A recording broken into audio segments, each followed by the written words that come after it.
Καλησπέρα σας. Σήμερα βρισκόμαστε εδώ πέρα για να ξεκαθαρίσουμε ένα θέμα που έχουμε με τα πετρέλαια. Λοιπόν, υπάρχει μια διαμάχη μεταξύ τριών παρατάξεων, οι οποίες πρέπει η μία να καταστρέψει τη βάση Σαληνής, να μεταφέρει... Σας παρακαλώ. Από τυράκι νερό στο πρέπει να καταστρέψει λίγο συνολικό καφέ. Τώρα γιατί είστε στο λεμόνι.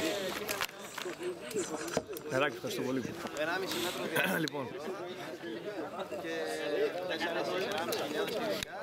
λοιπόν, πρέπει να σωθεί ο πιλότος, ο οποίος έχει πέσει μες στο δάσος. Πρέπει να πάρουν το φορείο από εδώ πέρα, η ομάδα η αντίστοιχη που θα κάνει. Πρέπει να καταστρέψουν. Πρέπει παρεμβολές. Πρέπει να καταστρέψουν. Οι Ταλιμπάν έχουν πάρει το κανάλι μας, να ξέρετε. Δεν είναι αυτό που συμβαίνουν, είναι Photoshop. Ο άλλος το έχει κάνει.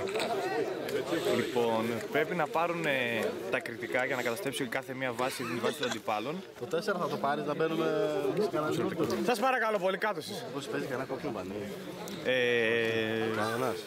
Λοιπόν, έχουμε να καταστρέψουμε την Κεραία.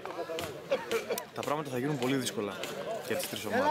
Το 4 θα το πάρεις. Θα πέσει αίμα, θα χυθούν αντίπαλοι, θα ανταλλαχθούν μάρκες, θα πέσουν παζάρια, θα γίνει πανικός. Γεια σας.